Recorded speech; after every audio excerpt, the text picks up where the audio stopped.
Olá, vamos ao segundo filo do reino animal, que é o filo onde nós temos os quinidários ou coelenterados, animais que também são invertebrados.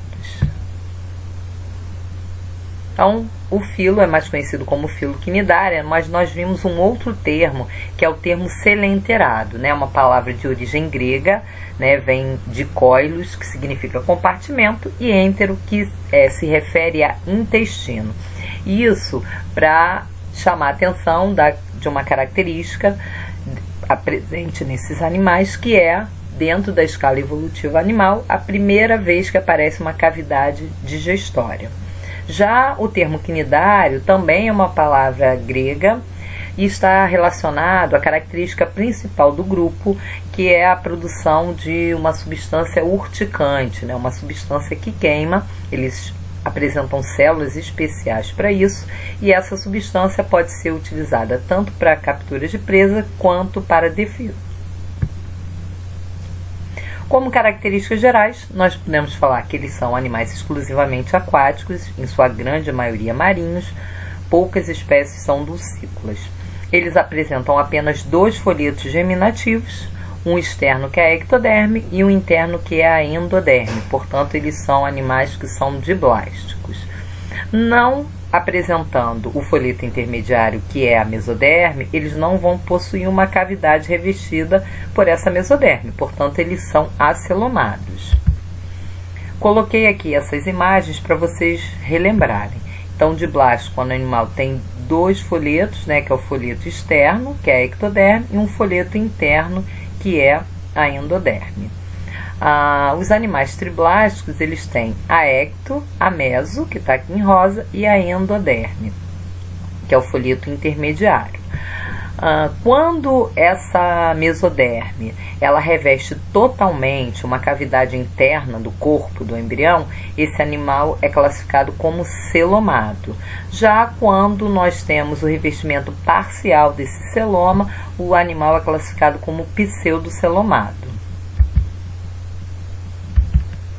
Nessa outra imagem, né, nesse quadro, a gente consegue ver que os poríferos são animais que não têm essa formação de folhetos embrionários. Nós vimos, inclusive, que eles estão num sub-reino, que é o Parazoa, por não ter formação de tecidos. Temos animais que são diblásticos, e apresentando 2 folhetos germinativos, que é o caso dos quinidários. E os triblásticos, nós temos 3 grupos, né? Os plateumintos, que são vermes achatados, são acelomados. Os nematóides, que são vermes cilíndricos, são pseudocelomados. Já os demais grupos são de celomados. Continuando, né, eles têm um sistema nervoso difuso, em que as células nervosas estão espalhadas pelo corpo. O sistema digestório é incompleto, portanto, eles vão ter apenas uma abertura. Essa abertura serve tanto para a entrada do alimento quanto para a saída dos restos alimentares. A digestão é intra e extracelular, então significa que ela inicia, né, dentro da cavidade digestória, né, onde o alimento é parcialmente digerido. Depois esse alimento é absorvido e termina a digestão dentro das células. O corpo é dividido em vários raios de simetria. Não apresentam um sistema excretor, circulatório e respiratório. Todas essas funções são feitas por difusão. A célula principal são os quinidócitos ou quinidoblastos, são aquelas células que são responsáveis pela produção da substância urticante, e nós vemos 2 formas estruturais, uma fixa ou céssio, que é o pólipo, e a medusa, que é livre natante. E como eu falei, né, o termo coelenterado vem da característica, né, de pela primeira vez um animal ter uma cavidade gastrovascular. Aqui a gente consegue ver as 2 formas estruturais, a forma céssio, que é o pólipo. Nós conseguimos observar as 2 camadas celulares, né, a ecto e a endoderme, né, que aqui recebe o nome especial, que é gastroderme, porque vai revestir a cavidade gastrovascular.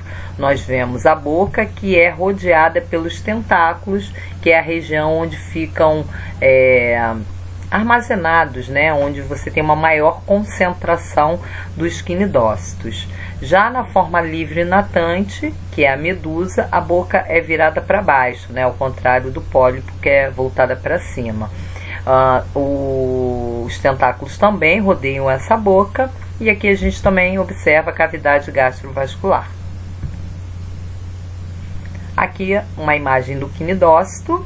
Esse quinidócito, ele tem uma espécie de gatilho, que é o quinidocílio. Quando o animal, né, o próprio homem encosta, vai disparar esse filamento que vai injetar dentro do corpo do animal a substância que é urticante. Aqui a gente vê uma imagem mostrando a localização, né? Essas células, elas estão mais concentradas na região dos tentáculos. Quanto à classificação, nós temos 4 classes. A classe Anthozoa. Nessa classe Anthozoa nós temos as anêmonas do mar e os corais verdadeiros. Essa classe Anthozoa, portanto, nós só temos a forma de pólipos, não tem o estágio de medusa. Esses pólipos, eles podem viver isoladamente, né, sozinhos, ou então formar colônias. A classe Sifozoa, onde estão as águas vivas, tem um predomínio da forma medusoide, tá? A forma de pólipo. Os pólipos são bem pequenos, em algumas espécies eles não estão nem presentes. A classe Cubozoa é a classe onde está incluída aquela vespa do mar, que é o animal que eu falei para vocês que é considerado mais perigoso, tá? É uma medusa em forma de cubo. Nós vamos falar mais sobre ela daqui a pouco. E a última classe, que é a classe Hidrozoa, tem tanto a forma de pólipo quanto a de medusa, com predomínio dos pólipos. A gente vê no ciclo de vida desses animais, né, em alguns deles, o que a gente chama de metagênese ou alternância de gerações. Essa é a única classe onde nós temos indivíduos que são dulcícolas. Na hidrozoa, nós temos as hidras, algumas medusas, a caravela e os corais de fogo. Aqui outra imagem mostrando exemplos de cada uma das classes. O sistema nervoso, a gente pode observar aqui a rede neuronal, que é dispersa pelo corpo do animal, né? Então eles têm um sistema nervoso que é bastante simples, e essa rede de neurônios não tem uma cefalização, é um sistema nervoso que a gente chama de difuso.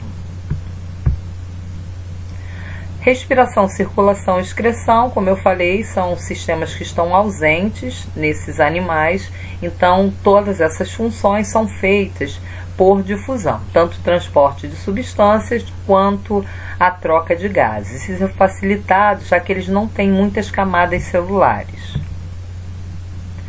A reprodução, nós temos os dois tipos, tanto a forma assexuada quanto assexuada.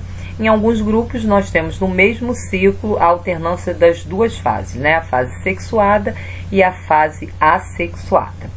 Quanto à reprodução assexuada, a mais comum é por brotamento. Então formam-se brotos, né, em determinadas regiões do corpo do animal. Esses brotos podem se desenvolver, se soltando ou não do corpo daquele que deu origem, e vai formar um novo indivíduo. Caso ele não se destaque, nós vamos ter a formação de colônias, ou então ele vai ter vida independente. Então aqui a gente tem uma imagem da formação de brotos. A reprodução sexuada, nós temos então a participação das células reprodutoras, que são os gametas. Então esses gametas, que são os gametas masculinos, eles são liberados na água, vão nadar em busca dos gametas femininos, que são os óvulos. O óvulo, em algumas situações, também pode ser liberado na água ou permanecer aderido na superfície do corpo do animal, né, fêmea, digamos assim, que foi o animal que produziu. Após a fecundação, nós temos a formação da célula ovo-zigoto. Esse zigoto se desenvolve formando o embrião. O embrião pode formar um novo organismo que é semelhante aos pais. Em outras situações, o embrião vai originar uma larva Essa larva nada durante algum tempo, depois ela se fixa e vai se transformar num novo indivíduo, né, que é semelhante aos pais.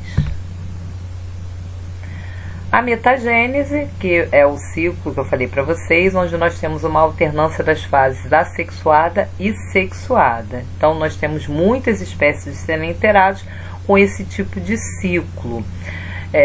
Um exemplo é as águas-vivas, né? Então, na fase sexuada, que nós temos a forma de medusa, que é a fase mais desenvolvida do ciclo. Já a fase assexuada é na forma fixa, ou céssio, que é o pólipo, que é reduzida. Vamos observar aqui nessa imagem. Então, aqui em cima a gente consegue observar a fase que é considerada sexuada, né, com a participação dos gametas.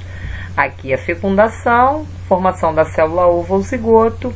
Esse zigoto começa a se dividir nos vários estágios do desenvolvimento embrionário, forma uma larva, que nesse caso é uma larva plânula, que depois de um tempo nadando, ela vai se fixar e vai dar origem a um animal adulto, que vai se reproduzir então de forma assexuada por estrobilização. Cada um desses anéisinhos aqui, que a gente chama de éfira, pode originar uma nova medusa. Então, só para resumir, então os espermatozoides vão fecundar o óvulo, formando a célula ovo ou zigoto, que origina o embrião. O embrião vai dar origem à larva, que se fixa e forma um pequeno pólipo. O pólipo vai crescer, vai se reproduzir de maneira assexuada, né, por estrobilização, em que cada um dos fragmentos vai originar uma medusa jovem, que posteriormente ao desenvolvimento origina um indivíduo adulto. Bom, vamos falar agora um pouquinho sobre acidentes com águas vivas, tá? Aqui a gente tem uma imagem de uma queimadura por água viva. Esses acidentes, né, no Brasil, eles não muito graves, não são comuns no Brasil, né? Nós temos muitas espécies que não são venenosas, e só que em alguns países nós temos casos em que esses acidentes podem levar até a morte. É o caso em acidente com essa aqui, que é a vespa do mar. Essa vespa do mar é um animalzinho da classe Cubozoa. É uma água viva, né, característica da Austrália, do litoral da Austrália e da Ásia. E ela, acredita-se que ela causa cerca de 100 mortes por ano por acidentes com esse animal. O veneno é um veneno muito potente que atinge o coração, o sistema nervoso e as células da pele. Esse mecanismo é um mecanismo muito doloroso. Então a vítima, ela morre geralmente sem conseguir sair da água, né? Ela entra em choque, acaba se afogando, ou então ela morre por parada cardíaca, antes mesmo de conseguir sair da água, como eu falei para vocês. Algumas pessoas já conseguiram sobreviver desses ataques, né, desses acidentes, só que precisa ter um tratamento imediato, tá? Normalmente o que se tem são características como vermelhidão, né, inchaço, pode ter ardência, tá? Em alguns casos de uma gravidade um pouco maior, o indivíduo ele pode sentir dificuldade em respirar ou engolir, pode sentir dor no peito, cãibra, calafrios, tá? Vômitos, só que em casos mais graves. Em pessoas que sejam alérgicas à toxina, pode haver edema de glote, choque anafilático, e aí o indivíduo, né, tô falando não da vespa do mar, tá? Tô falando das outras águas vivas em geral. Ele poderia vir a óbito, mas não é muito comum, né? Agora, o que fazer, como eu perguntei aí, em acidentes com águas vivas? O ideal é você lavar com bastante água salgada sem esfregar, fazer compressas com essa água salgada, e também pode ser com soro fisiológico gelado.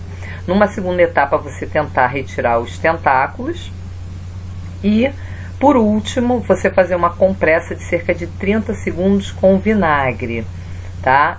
jamais você deve jogar álcool, você botar água doce ou jogar urina, tá? Não são atitudes que você deva tomar para tentar aliviar o ferimento, né, causado, tá? O ideal é você procurar socorro médico se você sentir que há uma necessidade, se as lesões são bem extensas, como está mostrando nessa imagem.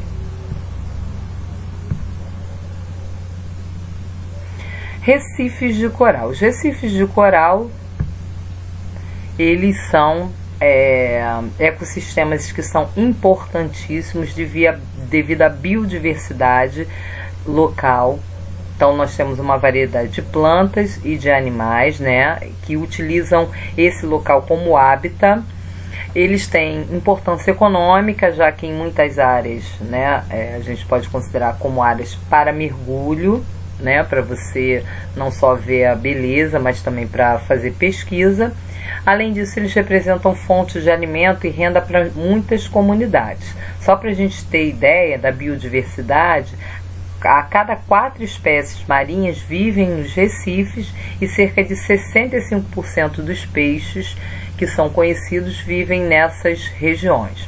No Brasil, nós temos uma barreira, né, de recifes de coral que tem aproximadamente 3.000 quilômetros, indo do Maranhão até o sul da Bahia. São as únicas formações de recifes que existem no Atlântico Sul.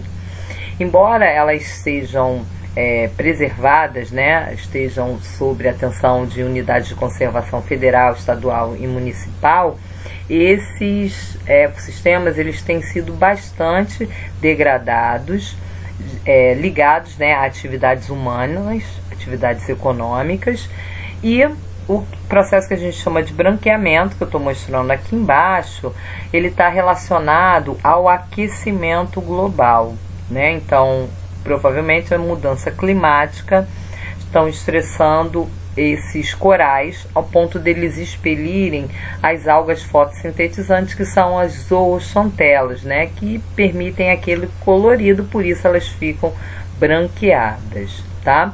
Um dos maiores branqueamentos que ocorreu foi em 98, um dos anos mais quentes da história. Então várias áreas de recifes de coral foram afetados no mundo todo, não só no Brasil, tá? Poluição, aumento de sedimentos, mineração, uso de explosivos e cianetos, né, na pesca, também estressam esses recifes, que são recifes mundiais. Bom, nós chegamos ao fim de mais uma aula. Até a próxima. Fiquem com Deus e se cuidem.